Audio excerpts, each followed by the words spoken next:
Bismillahirrahmanirrahim. Assalamualaikum warahmatullahi wabarakatuh. Perkenalkan, nama saya Hasbullah dari Sekolah Tinggi Ilmu Ekonomi Makassar Maju. Di video kali ini saya akan membahas tentang materi realisasi Pancasila untuk tujuan bangsa.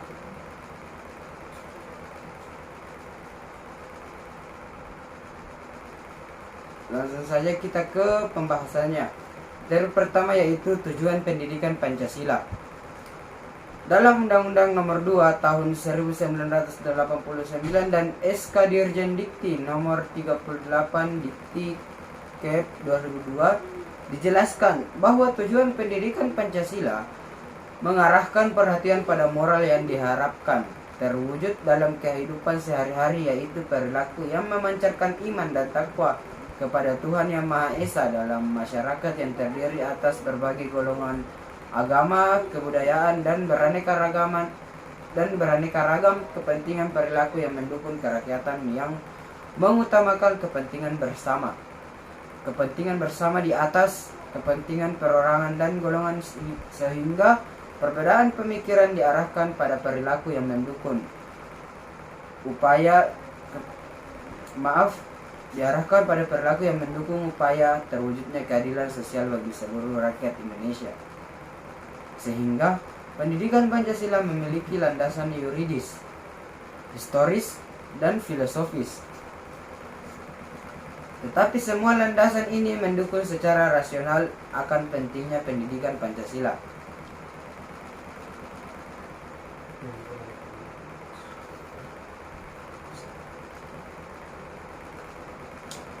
Ada 3 landasan dalam Pancasila, yaitu landasan historis.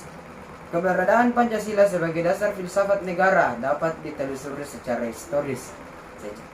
Sejak sejarah awal masyarakat Indonesia dengan berbagai peninggalan sejarah berupa peradaban, agama, hidup ketatanegaraan, kegotong royongan, struktur sosial dan masyarakat Indonesia.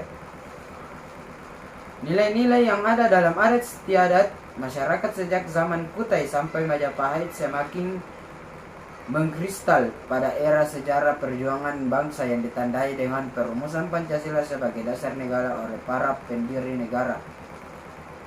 Pancasila sebagai filsafat hidup bangsa merupakan jati diri bangsa yang menunjukkan adanya ciri khas, sifat, karakter bangsa yang berbeda dengan bangsa lain. Landasan yuridis. Pendidikan Pancasila memiliki landasan yuridis yang dapat dilihat dasar rasionalnya dimulai dari tujuan negara Indonesia yang termuat di dalam pembukaan Undang-Undang Dasar 45, yaitu mencerdaskan kehidupan bangsa. Sebagai konsekuensinya, dari tujuan tersebut, maka negara berkewajiban untuk menyelenggarakan pendidikan dan pengajaran dalam suatu sistem pendidikan nasional untuk warga negaranya yang telah diatur dalam Undang-Undang Nomor 20 Tahun 2003. Landasan filosofis. Salah satu tujuan nasional ialah mencerdaskan kehidupan bangsa. Cerdas dalam arti luas bukan hanya intelektual, tetapi juga kecerdasan emosional dan spiritual yang diterapkan dalam kehidupan bermasyarakat, berbangsa, dan bernegara yang didasari oleh Pancasila. Sebagai ideologi nasional, Pancasila merupakan kekuatan pemersatu dalam pembangunan karakter bangsa yang salah satunya ialah semangat kebangsaan dan semangat persatuan yang multikultur dalam Bhinneka Tunggal Ika. Membangun semangat kebangsaan dalam segala aspek tidak mudah. Ia memerlukan penyadaran sikap hidup warga negara yang menghargai nilai-nilai demokrasi kemanusiaan, keadilan sosial, cinta tanah air, memiliki kesadaran hukum, dan kemampuan bela negara. Nilai-nilai tersebut harus disamai, ditanam, dipupuk, dan dibesarkan secara terencana, teratur, dan terarah pada sebuah lapisan masyarakat agar tumbuh warga negara yang cerdas menghadapi zamannya. Lanjut ke materi kedua, yaitu implementasi Pancasila di masyarakat. Pancasila sebagai dasar negara dan landasan ideologi bangsa Indonesia Dewasa ini dalam zaman reformasi telah menyelamatkan bangsa Indonesia dari ancaman disintegrasi selama lebih dari 50 tahun. Namun sebaliknya, sakralisasi dan penggunaan berlebihan dari ideologi negara dalam format politik Orde Baru banyak menuai kritik dan protes terhadap Pancasila. Secara implementasi, Pancasila memang tidak menunjukkan garis lurus, bukan dalam pengertian keabsahan substansialnya, tetapi dalam konteks implementasinya. Tantangan terhadap Pancasila sebagai kristalisasi pandangan politik berbangsa dan bernegara bukan hanya berasal dari faktor domestik, tetapi juga dunia internasional. Pada zaman reformasi saat ini, pengimplementasian Pancasila sangat dibutuhkan oleh masyarakat. Karena di dalam Pancasila terkandung nilai-nilai luhur bangsa Indonesia yang sesuai dengan kepribadian bangsa. Selain itu, kini zaman globalisasi begitu cepat menjangkiti negara-negara di seluruh dunia, termasuk Indonesia. Gelombang demokratisasi, hak asasi manusia, neoliberalisme, serta neokonservatisme dan globalisme bahkan telah memasuki cara pandang dan cara berpikir masyarakat Indonesia. Hal demikian bisa meminggirkan Pancasila dan dapat menghadirkan sistem nilai dan idealisme baru yang bertentangan dengan kepribadian bangsa. Implementasi Pancasila dalam kehidupan bermasyarakat pada hakikatnya merupakan suatu relasi praktis untuk mencapai tujuan bangsa, yaitu persatuan. Adapun pengimplementasian tersebut dirinci dalam berbagai macam bidang, antara lain Polexosbud Hankam.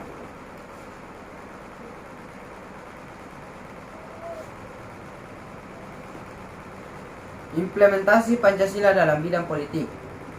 Pembangunan dan pengembangan bidang politik harus mendasarkan pada dasar ontologis manusia. Hal ini didasarkan pada kenyataan objektif bahwa manusia sebagai subjek negara. Oleh karena itu, kehidupan politik harus benar-benar merealisasikan tujuan demi harkat dan martabat manusia. Pengembangan politik negara, terutama dalam proses reformasi dewasa ini, harus mendasarkan pada moralitas sebagaimana tertuang dalam sila-sila Pancasila dan esensinya, sehingga praktek-praktek politik yang menghalalkan segala cara harus segera diakhiri. Implementasi Pancasila dalam bidang ekonomi. Di dalam dunia ilmu ekonomi terdapat istilah yang kuat yang menang, sehingga lazimnya pengembangan ekonomi mengarah pada persaingan bebas dan jarang mementingkan moralitas kemanusiaan. Hal ini tidak sesuai dengan Pancasila yang lebih tertuju kepada ekonomi kerakyatan, yaitu ekonomi yang humanistik, mendasarkan pada tujuan demi kesejahteraan rakyat secara luas. Pengembangan ekonomi bukan hanya mengejar pertumbuhan saja, melainkan demi kemanusiaan. Demi kesejahteraan seluruh masyarakat, maka sistem ekonomi Indonesia mendasarkan atas kekeluargaan seluruh bangsa. Implementasi Pancasila dalam bidang sosial budaya. Dalam pembangunan dan pengembangan aspek sosial budaya, hendaknya didasarkan atas sistem nilai yang sesuai dengan nilai-nilai budaya yang dimiliki oleh masyarakat tersebut, terutama dalam rangka bangsa Indonesia melakukan reformasi di segala bidang dewasa ini. Sebagai anti klimaks, rangka bangsa Indonesia melakukan reformasi di segala bidang ini. Sebagai anti klimaks, proses reformasi dewasa ini sering kita saksikan adanya stagnasi nilai sosial budaya dalam masyarakat, sehingga tidak mengherankan jikalau di berbagai wilayah Indonesia saat ini terjadi berbagai gejolak yang sangat memprihatinkan. Antara lain untuk massa yang cenderung anarkis, bentrok antara kelompok masyarakat satu dengan yang lainnya yang muaranya adalah masalah politik. Oleh karena itu, dalam pengembangan sosial budaya pada masa reformasi dewasa ini, kita harus mengangkat nilai-nilai yang dimiliki bangsa Indonesia sebagai dasar nilai, yaitu nilai-nilai Pancasila itu sendiri. Dalam prinsip etika Pancasila pada hakikatnya bersifat humanistik, artinya nilai-nilai Pancasila mendasarkan pada nilai yang bersumber pada harkat dan martabat manusia sebagai makhluk yang berbudaya. Implementasi Pancasila dalam bidang pertahanan dan keamanan. Negara pada hakikatnya adalah merupakan suatu masyarakat hukum. Demi tegaknya hak-hak warga negara, maka diperlukan peraturan perundang-undangan negara, baik dalam rangka mengatur ketertiban warga maupun dalam rangka melindungi hak-hak warganya. Oke, materi selanjutnya yaitu Pancasila pemersatu bangsa. Dalam pembahasan ini, Pancasila adalah sumber dari segala sumber hukum di Indonesia. Nilai-nilai yang terkandung di dalamnya telah dijabarkan dalam pembukaan Undang-Undang Dasar 1945 sebagai sumber dari keseluruhan politik hukum nasional Indonesia. Pancasila mengandung nilai dasar yang bersifat tetap, tetapi juga mampu berkembang secara dinamis. Dengan perkataan lain, Pancasila menjadi dasar yang statis, tetapi juga menjadi bintang tuntunan dinamis dalam kapasitasnya. Sebagai salah satu peranannya yang merupakan Pancasila sebagai sumber dari segala sumber hukum yang berlaku di Indonesia, sudah seharusnya Pancasila menjadi tolak ukur untuk menentukan pembentukan landasan-landasan hukum lain seperti misalnya undang-undang. Tetapi untuk membantu peraturan perundang-undangan yang baik, diperlukan berbagai persyaratan yang berkaitan dengan sistem asas, tata cara penyiapan dan pembahasan, teknik penyusunan maupun pemberlakuannya. Ada faktor kesinambungan yang sangat mendasar yang kita anggap luhur dan menyatukan kita sebagai bangsa. Faktor kesinambungan yang mendasar itu adalah Pancasila dan Undang-Undang Dasar 1945. Intisari dari faktor kesinambungan yang sangat mendasar inilah yang tidak boleh berubah. Yang kita lakukan adalah melaksanakan dan mengamalkannya secara kreatif dan menjawab tantangan-tantangan baru yang terus menerus muncul dalam perkembangan masyarakat kita dan masyarakat dunia yang sangat dinamis. Selain itu, Pancasila telah menjadi objek aneka kajian filsafat, antara lain temuan Notonagoro dalam kajian filsafat hukum bahwa Pancasila adalah sumber dari segala sumber hukum di Indonesia. Sekalipun nyata bobot dan latar belakang yang bersifat politis, Pancasila telah dinyatakan dalam GBHN 1983 sebagai satu-satunya asas dalam hidup bermasyarakat dan bernegara. Tercatat ada pula sejumlah naskah tentang Pancasila dalam perspektif suatu agama karena selain unsur-unsur lokal atau milik dan ciri khas bangsa Indonesia, diakui adanya unsur universal yang biasanya diklaim ada dalam setiap agama. Pancasila merupakan sumber kaidah hukum yang mengatur Negara Kesatuan Republik Indonesia atau NKRI dan meliputi suasana kebatinan atau cita-cita hukum yang menguasai hukum dasar negara.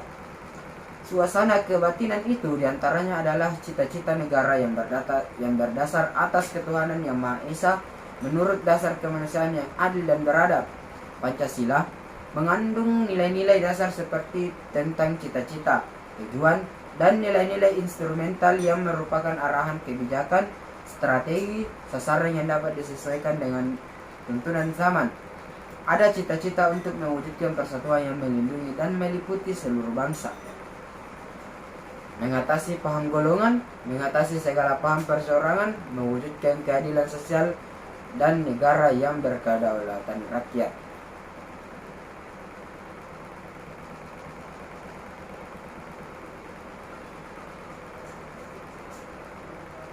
Pancasila sebagai sumber dari segala sumber hukum di Indonesia selalu mengalami polemik-polemik dalam permasalahan hukum, misalnya mengenai perda-perda dalam bulan-bulan terakhir ini, dimulai dengan petisi yang disampaikan 56 anggota DPR yang meminta pemerintah mencabut perda-perda yang ditengarai bertentangan dengan Undang-Undang Dasar 1945 dan Pancasila.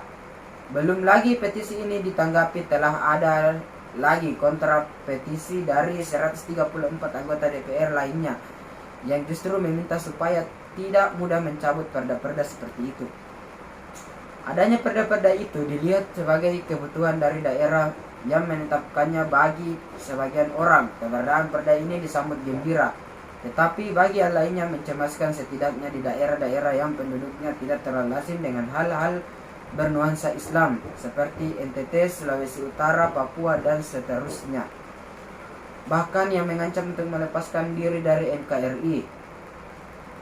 Baiklah, itulah materi yang saya sampaikan.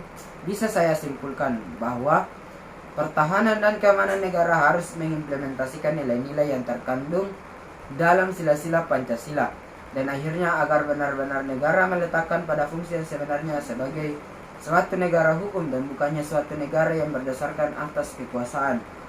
Salah satu peran Pancasila adalah sebagai sumber dari segala sumber hukum di Indonesia. Nilai-nilai yang terkandung di dalamnya telah dijabarkan dalam pembukaan Undang-Undang Dasar 1945 sebagai sumber dari keseluruhan politik hukum nasional di Indonesia. Oke, baiklah, semoga apa yang saya sampaikan di video ini bisa bermanfaat kepada teman-teman dan dapat mudah dimengerti. Lebih dan kurangnya mohon dimaafkan. Assalamualaikum warahmatullahi wabarakatuh.